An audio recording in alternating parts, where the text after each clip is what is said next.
Good morning everybody.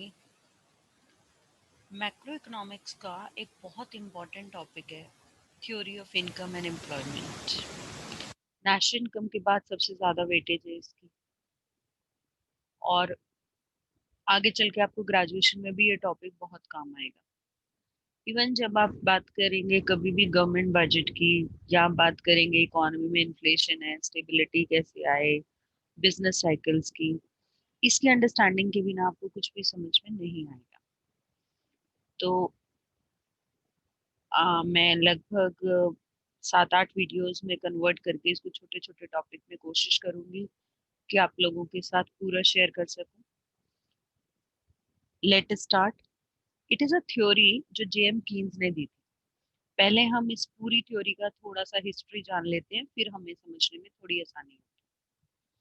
आप सबने शायद हिस्ट्री में पढ़ा हो ग्रेट डिप्रेशन ऑफ 1929। 1929 में एक बहुत बड़ा डिप्रेशन आया। और क्या हुआ था उस टाइम पे? उस टाइम पे गुड्स थे, लेकिन मार्केट में डिमांड नहीं थी। इंडस्ट्रियल रेवोल्यूशन आया, मार्केट गुड्स एंड सर्विसेज से भर गई, लेकिन खरीदने वाला कोई नहीं था। तो उससे पहले जो थ्योरी हुआ करती थी उसे कहा जाता था क्लासिकल थ्योरी। क्लासिकल इकोनॉमिस्ट ये कहते थे कि आप सप्लाई करो, डिमांड खुद क्रिएट हो जाती है। और हुआ क्या? सप्लाई है, डिमांड है नहीं।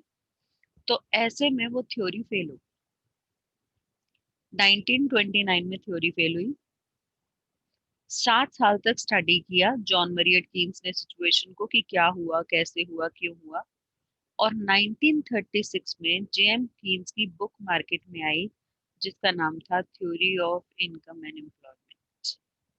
तो उसी का कुछ शेयर, कुछ नटशेल में हम आपको 12th में बेसिक पढ़ा रहे हैं। तो पहले आपको ये क्लियर होना चाहिए क्या है थ्योरी, कहाँ से स्टार्ट। 1936 में जेएम कीन्स की एक book I, theory of income and employment. किस बैकग्राउंड में आई? Depression of 1929। तो मेनली इस थ्योरी का इस्तेमाल हम करते हैं इकोनॉमी को रिसेशन और बूम के टाइम पे स्टेबिलिटी देने के लिए, राइट। सबसे पहले देखते हैं, आपने, अगर आपको याद हो, जब आप 11th में माइक्रो और मैक्रो में डिस्टिंग्विश करते थे, तो आप हमेशा लिखते थे demand and supply are main tools of microeconomics, aggregate demand and aggregate supply are main tools of macroeconomics. लेकिन वहां पे हमने कभी नहीं बताया आपको एग्रीगेट डिमांड क्या है, एग्रीगेट सप्लाई क्या है। डिमांड और सप्लाई तो अपने 11th की इकोनॉमिक्स में किया है माइक्रो में। तो इस चैप्टर में हम आपको ये मेन टूल्स की बात स्टार्ट करेंगे। और क्योंकि आप देखेंगे सारे इंपॉर्टेंट टेक्निकल एस्पेक्ट इसी चैप्टर में आ रहे हैं मैक्रो के, तो कई बार फादर ऑफ मैक्रो इकोनॉमिक्स भी कहा जाता है JM Keynes.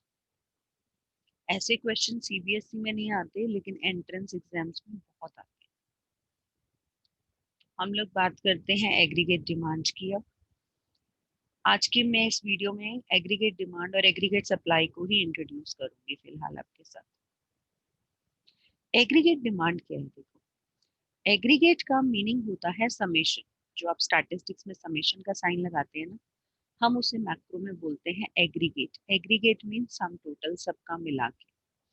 So aggregate demand means the total demand for final goods and services in the economy. जितने भी आपकी इकोनॉमी में इकोनॉमिक एजेंट्स हैं, चाहे हाउस होल्ड्स, चाहे फर्म्स, चाहे गवर्नमेंट, चाहे फॉरेन सेक्टर, वो सब मिलके ओवरऑल एग्रीगेट डिमांड कितनी कर रहे हैं गुड्स एंड सर्विसेज की, उसको कहा जाता है एग्रीगेट डिमांड। सो एग्रीगेट डिमांड का मतलब ये है कि आपकी इकोनॉमी के सारे सेक्शंस मिलके ओवरऑल कितनी गुड्स एंड सर्विसेज खरीदना चाह रहे हैं। तो एग्रीगेट डिमांड कहूँ या एग्रीगेट एक्सपेंडिचर कहूँ, it is one and the same. और इसी कारण से एग्रीगेट डिमांड जो है, वो अगर आप देखेंगे, अगर हम आप नेशनल इनकम कर चुके हैं, तो नेशनल इनकम के एक्सपेंडिचर मेथड के इक्वल हो जाती है। So aggregate demand is equal to C plus I plus G plus X minus M. Expenditure method से जीडीपी एमपी कितना था? Private final consumption expenditure, that is equal to C. Gross domestic capital formation, that is equal to I. Government final consumption expenditure, that is equal to G. And net exports, that is equal to X minus M. यानी आपकी economy में चार economic agents हैं, households, firms, government and foreign sector. चारों agent मिलके overall जितनी goods and services की demand कर रहे हैं उसका सम टोटल है आपका एग्रीगेट डिमांड। तो मार्केट डिमांड और एग्रीगेट डिमांड में फर्क है। मार्केट डिमांड क्या होती है? एक पर्टिकुलर प्रोडक्ट की demand by all the consumer. यहाँ पर हम कह रहे हैं सारे गुड्स एंड सर्विसेज की total demand. Okay, so AD is equal to C plus I plus G plus X minus M, where C is private final consumption expenditure, I is private investment expenditure, G is government's demand for goods and services, and net exports is equal to X minus M. अभी 12th level पे चीजों को simplify करने के लिए हमने assume किया है और एजम्पशन माना झूठ। आप एज्यूम वही चीज करते हैं जो है नहीं, जो है वो एज्यूम करने की जरूरत नहीं होती। तो सिंप्लीफिकेशन से हमने एज्यूम किया है कि फिलहाल हमारे यहाँ पर गवर्नमेंट इंटरफेरेंस नहीं है, तो G equal to 0 and we are a closed economy. अब हमें पता है आज की डेट में कोई भी इकोनॉमी क्लोज्ड इकोनॉमी नहीं है, बट अगर हम 12th लेवल पे ही पूरा ले आए तो आपके लिए समझना बहुत मुश्किल हो जाएगा। तो हम स्टेप वाइज चलेंगे। तो गवर्नमेंट और फॉरेन सेक्टर को हम आपके साथ ग्रेजुएशन में इंट्रोड्यूस करेंगे। 12th लेवल पे हम लेंगे AD equal to C plus I, assuming that we have only two sectors, households and firms. तो अगर मैं इसको ड्रॉ करूं तो मेरा कंजम्पशन जो है that is a positive function of income. तो जैसे जैसे मेरी इनकम बढ़ती है कंजम्पशन बढ़ता है। एंड फॉर द टाइमिंग मैं एज्यूम कर रही हूँ कि इन्वेस्टमेंट इकोनॉमी में कांस्टेंट रहती है irrespective of level of income. तो जब मैंने ये C और I को ऐड किया तो मेरा I पैरेलल शिफ्ट हो गया। ये भी आपको 11 से थोड़ी क्लैरिटी होनी चाहिए। जैसे आप TVC में TFC ऐड करते थे तो पैरेलल शिफ्ट हो जाता था, है ना? तो किसी भी कर्व में अगर एक कांस्टेंट नंबर ऐड किया जाए तो वो नंबर पैरेलल उतने अमाउंट से शिफ्ट हो जाएगा। मैथमेटिकल लॉजिक है ये, राइट? फिर आप ये देखेंगे कंजम्पशन जीरो से स्टार्ट नहीं हो रहा। क्यों नहीं हो रहा? क्या अगर आपकी इनकम जीरो हो तो आप जीरो कंज्यूम करेंगे? Answer is no.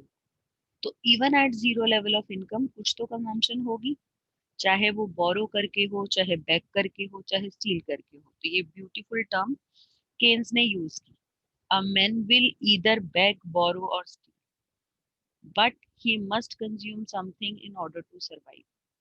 So that minimum consumption which is required, उसे हम बोलते हैं आपका ऑटोनमस कंजम्पशन। तो जीरो लेवल पे कंजम्पशन आपकी है ऑटोनमस, देयर आफ्टर वो बढ़ रही है जैसे जैसे आपका इनकम बढ़ रहा है। ओके, जब इसमें मैंने आई ऐड किया आई गॉट माई AD का, राइट?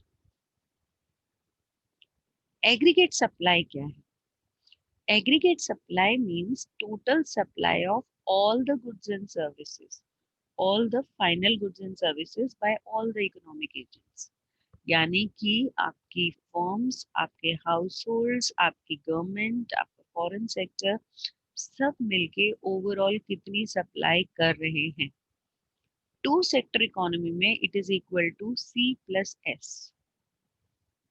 यानी ओवरऑल देखो, अगर मैं 10 बच्चे पढ़ाती हूँ तो मेरी इनकम उतनी होगी।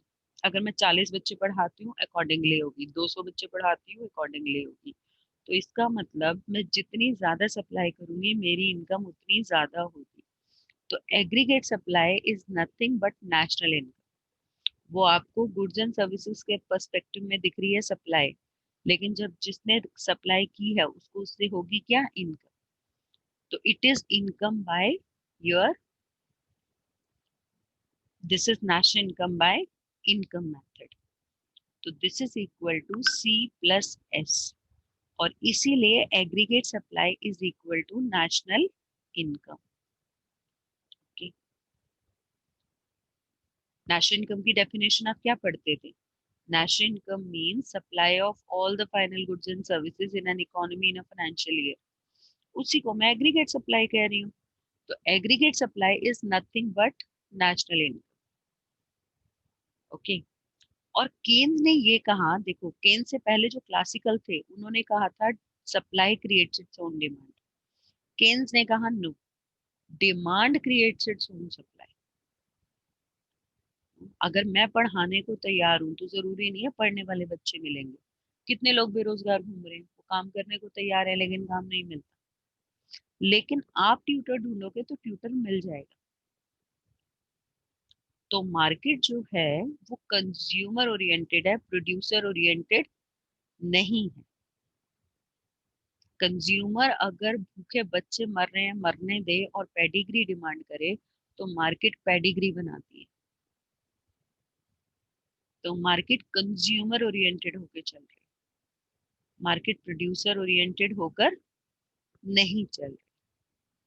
तो एग्रीगेट सप्लाई को इसलिए केन्स ने 45 डिग्री लाइन से इंडिकेट किया। 45 डिग्री लाइन को थोड़ा सा समझने की कोशिश करो। 45 degree line is equidistant from X axis and Y axis. देखिए अगर आप देखेंगे this is equal to this by tangent 45 1 होता है। टेंजेंट 45 क्या होता है? Perpendicular upon base equal to 1। तो can I say perpendicular is equal to base? तो here perpendicular will be equal to base, है ना। अगर मैं ये ट्रायंगल लूं तो ये परपेंडिकुलर और ये बेस बराबर है, और ये बेस कुछ नहीं है, यही है। तो 45 डिग्री लाइन ये इंडिकेट कर रही है कि सप्लाई जो है aggregate supply is a passive factor. Passive माना ये अपने आप को एडजस्ट कर ले रहा है according to level of demand.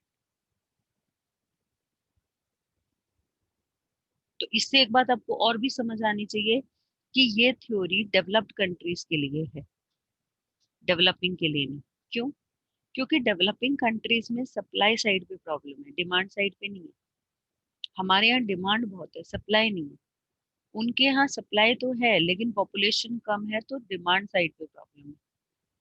हमारे यहाँ ऐसा है कि डिमांड हो तो सप्लाई हो ही जाएगी, नहीं। राइट। तो ये थ्योरी बेसिकली डेवलप्ड कंट्रीज पे ज्यादा एफिशिएंटली काम करती है। ठीक है। So aggregate supply is artificially represented by a 45-degree line from the origin because every point on this line is equidistant from x-axis and y-axis. So her point इसका equilibrium indicate कर रहे हैं। हर point पे AD और AS बराबर हो सकते हैं। तो यानी सब कुछ अब डिपेंड किस पे करेगा? AD। तो अगर कोई पूछे केन्स की थ्योरी में डोमिनेटिंग फैक्टर क्या है, AD या AS? आंसर इज AD, क्योंकि AS को तो उसने पैसिव फैक्टर माना है कि वो खुद को एडजस्ट कर लेगा। AD को आप ये मैं कह सकते हैं कि इन दिस पेट्रियार्कल सोसाइटी वो मान के चल रहे हैं कि ये डोमिनेट करेगा और ये एडजस्टेबल है, फ्लेक्सिबल है, इसके अकॉर्डिंग खुद को मॉडिफाई कर लेगा। राइट। तो ये आपका एक बहुत फेवरेट क्वेश्चन है एग्जामिनर्स का, why is AS a 45 degree line?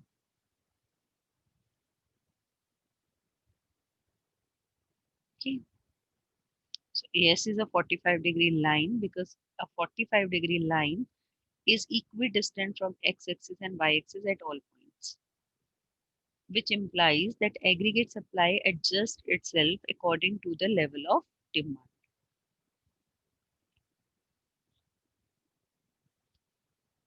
So in a two-sector economy, AD हो गया equal to C plus I और AS हो गया C plus S।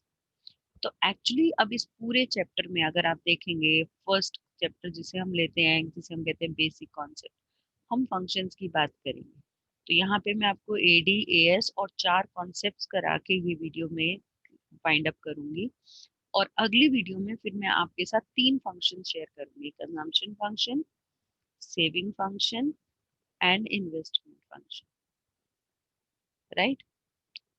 Consumption function, saving function and investment function. तब आपको ADS समझ आएगा। उसके बाद हम बात करेंगे इक्विलिब्रियम की और डिसइक्विलिब्रियम में एडजस्टमेंट्स की। तो इससे पहले कि मैं फंक्शंस पे आऊंगी, मैं 4 बेसिक कॉन्सेप्ट्स आपको क्लियर कर दूं which are related to propensity to consume and save. Propensity का डिक्शनरी मीनिंग क्या होता है? टेंडेंसी। भाई इस बंदे की फितरत क्या है? आपने कभी शब्द सुना होगा फितरत, है ना? तो कंज्यूम करने की और सेव करने की बंदे की फितरत क्या है, उसको कहा जाता है propensity to consume and propensity to save. तो हम इसमें 4 कॉन्सेप्ट लेंगे, APC APS, MPC MPS, A for average, M for marginal. तो APC is average propensity to consume. Average आपको पता है कैसे आता है? Total by quantity. तो total consumption divided by total income. तो ऑन एन एवरेज अगर मान लो मेरी इनकम 100 करोड़ से, मैं 40 करोड़ खर्च करती हूँ, तो ऑन एन एवरेज में कितना खर्च कर रही हूँ? 40% या 0.4। जनरली परसेंटेज में नहीं, रेशो में ही एक्सप्रेस किया जाता है। तो अगर मान लें हमारी इनकम 0 होगी तो एनीथिंग अपॉन 0 इज इंफिनिटी। उसके बाद आपकी इनकम जैसे जैसे बढ़ेगी, आप शुरू में तो ज्यादा खर्चा करोगे, लेकिन ग्रेजुअली आप खर्चा कम करते जाओगे क्योंकि आपकी नीड्स पूरी होती जाएगी। तो आपने देखा होगा जैसे जैसे हमारी इनकम बढ़ती है, हम गोल्ड खरीदते हैं, प्रॉपर्टी खरीदते हैं, यानी इन्वेस्ट करते हैं, कंजम्पशन कम करते हैं, सेविंग करते हैं और उस सेविंग को इन्वेस्ट करते हैं। तो जैसे जैसे इनकम बढ़ती है एपीसी कम हो जाता है, लेकिन एपीसी जीरो कभी नहीं हो सकता, क्योंकि बिना कंजम्पशन के आप जियोगे कैसे? इवन इफ आपकी इनकम जीरो भी हो तब भी आप कंज्यूम करो, उधार लेके करो, पुरानी सेविंग से करो। यहाँ तक कि कह दिया कि इसने बैगिंग करो चाहे स्टीलिंग करो, but in order to survive आप कुछ तो कंज्यूम करो। फिर आता है marginal propensity to consume. Marginal आपको पता है इकोनॉमिक्स में कहा जाता है एडिशनल को। चाहे आपने मार्जिनल कॉस्ट किया 11th में, मार्जिनल प्रोडक्ट किया, मार्जिनल रेवेन्यू किया, तो मार्जिनल माना एडिशनल। तो अगर मेरी इनकम चेंज हुई तो कंजम्पशन में कितना एडिशन होगा? With change in income consumption कितनी चेंज होगी? तो change in consumption divided by change in income is MPC. MPC हमेशा 0 और 1 के बीच में लाई करता है। क्योंकि देखो सपोज मेरी इनकम बढ़ी 100 करोड़, तो मेरे पास दो ऑप्शन है, क्योंकि टू सेक्टर इकोनॉमी है, या तो मैं पूरा कंज्यूम कर लूँ या मैं पूरा सेव कर लूँ। पूरा कंज्यूम करूंगी तो सेविंग जीरो, पूरा सेव करूंगी तो कंजम्पशन जीरो। तो मेरा in this case MPC will be 100/100 and MPS will be 0/100. Here vice versa, MPS will be 1, MPC will be 0. So I can say MPC and MPS, they always lie between 0 and 1। ना वो negative हो सकते हैं कि मेरी income बढ़ी तो मैंने कंजम्पशन इतना बढ़ा दिया जितना मैं पहले भी नहीं कर रही थी, उससे भी कहीं ज्यादा। इनकम बढ़ी 100, कंजम्पशन बढ़ा दिया 150, ऐसा भी नहीं होगा। ओके, और बिल्कुल ना बढ़ाऊं ये भी नहीं होगा। So it will be MPC and MPS, they always lie between 0 and 1. Then comes APS, average propensity to save. Average propensity to save is equal to S upon Y, total consumption upon total income. Total consumption upon total income.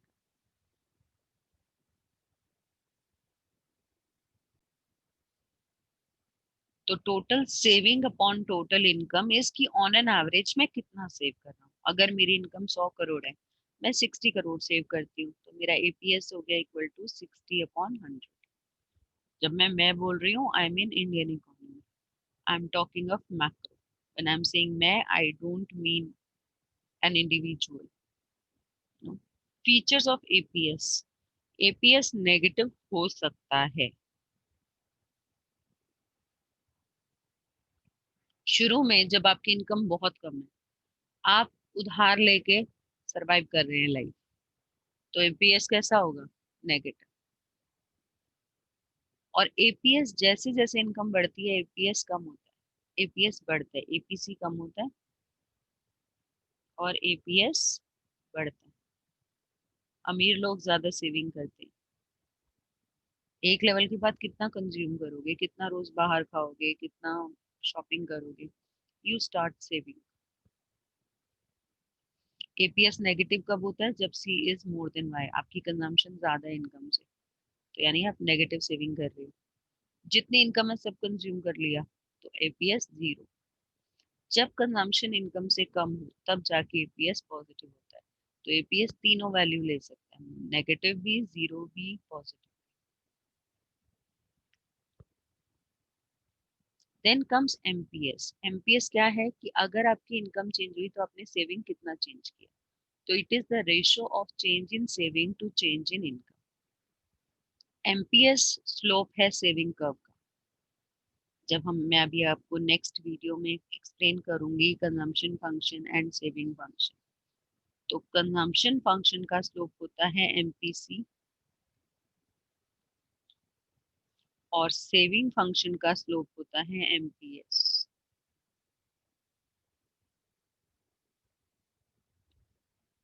जिन बच्चों ने 11th की economics मुझसे पढ़ी है उन्हें मैंने हमेशा clear किया, किसी भी कर्व का स्लोप मार्जिनल होता है ना। टीपी का स्लोप एमपी, कभी भी टोटल का जो स्लोप चलता है वो क्या होता है? मार्जिनल। टीसी का स्लोप एमसी, टीवीसी का स्लोप एमसी, टीआर का स्लोप एमआर। तो कंजम्पशन फंक्शन का स्लोप एमपीसी, सेविंग फंक्शन का slope MPS, and it always lies between 0 and 1। एक न्यूमेरिकल एग्जांपल करते हैं। इनकम गिवन है हमें, कंजम्पशन गिवन है। दो चीज मैं एज्यूम कर रही हूँ कि मुझे गिवन थी। अब इनकम माइनस कंजम्पशन करके मैंने सेविंग निकाली। तो आप देखिए 0 - 15 - 50, 100 - 125 -25, 200 - 200 0, 300 - 275 25, 400 - 350 इक्वल टू 50। एपीसी कैसा निकला? C upon Y, 50/0 infinity, 125 divided by 100 1.25, 200/200 100, 275/300 equal to 0.92। तो आप देख रहे हैं लगातार आपका एपीसी कम होता जा रहा है। एपीसी कम हो रहा है तो एपीएस बढ़ रहा है। -50/0 minus infinity, then -25/100 -0.25, 0/200 0, 25/300 0.08, 50/400 equal to 0.1। MPC is equal to change in consumption divided by change in income। तो हर लेवल पे आप देखो कंजम्पशन 75 बदल गई, और इनकम 100। तो 75/100, 75/100, 75/100, तो इट इज 0.75, 0.75, 0.75। इसे आप देखिए हर लेवल पे इट इज चेंजिंग 25। तो 25/100 इक्वल टू 0.25, 0.25, 0.25, 0। इसके अभी दो फॉर्मूले और हैं जिन पे हम बात करते हैं कि इनमें रिलेशनशिप क्या है।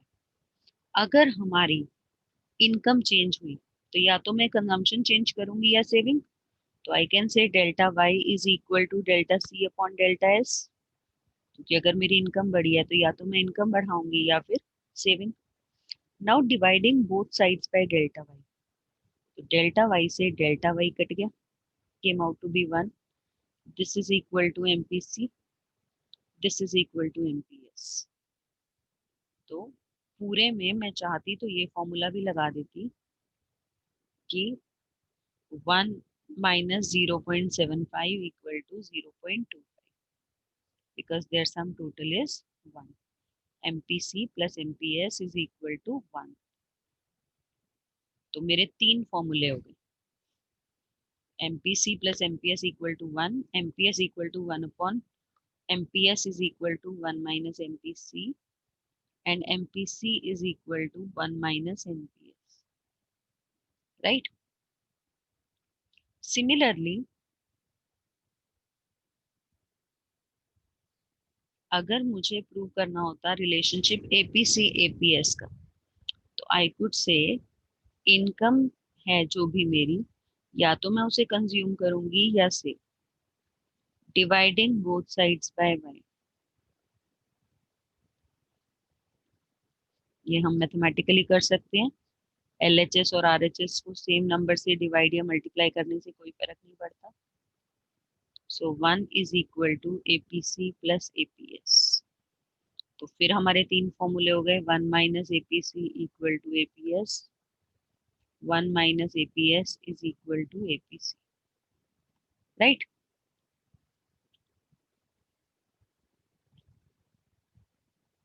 तो अब आप देखिए, ये इतनी टेबल पे इतने MCQ बन सकते हैं और बच्चे कंफ्यूज हो जाते हैं.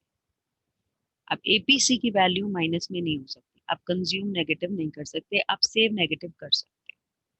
जिस समय पे आपकी कंजम्पशन इनकम से ज्यादा है, सेविंग कैन बी नेगेटिव. तो सिर्फ APS नेगेटिव हो सकता है, ना ये हो सकता है नेगेटिव, ना ये हो सकता है, ना ये हो सकता है जीरो, ना ये हो सकता है. बाकी तीनों हो सकते हैं. मे बी मेरी इनकम बढ़ी, मैंने सारा कंज्यूम कर लिया, तो ये जीरो हो गया. मे बी मेरी इनकम बढ़ी, मैंने सारा सेव कर लिया, तो ये जीरो हो गया. मे बी मेरी जितनी कंजम्पशन है मैं सब खर्च कर देती हूँ, तो ये जीरो हो गया. राइट? लेकिन कंज्यूम ही ना करूँ तो सरवाइव कैसे करूंगी, तो ये जीरो नहीं हो सकता. राइट? कंजम्पशन इनकम से ज्यादा हो सकती है जब आपकी इनकम बहुत कम हो, तो your consumption can be more than your income. But जितना आप कमा नहीं रहे उतना सेव कर लो, या जितनी इनकम नहीं बढ़ी उससे ज्यादा कंज्यूम कर लो, उससे ज्यादा सेव कर लो, तो ये दोनों मोर देन वन नहीं हो सकते. तो मोर देन वन और equal to one, more than one सिर्फ APC हो सकता है, नेगेटिव सिर्फ APS हो सकता है, और जीरो और वन ये दोनों तो हो ही सकते हैं, जीरो भी और वन भी. जीरो APC नहीं हो सकता, वन APS नहीं हो सकता. राइट? तो इस टेबल को अच्छे से नोट करें, वीडियो को पॉज कर करके देखें, जहां जहां लगता है नोट करना है, डायग्राम बनाना है. ऐसे देखेंगे तो देखने का फायदा है. एक टाइम पास की तरह देखेंगे कि हाँ जी वीडियो भी चल रही है, साथ में मस्ती भी चल रही है, तो इसको देखने का आपको कोई फायदा नहीं होगा. तो नेक्स्ट पार्ट में मैं आपसे डिस्कशन करूंगी कंजम्पशन फंक्शन, सेविंग फंक्शन और इन्वेस्टमेंट फंक्शन की. लेकिन वो पार्ट उसी को समझ आएगा जिससे पहले ये पार्ट क्लियर होगा. Thank you so much.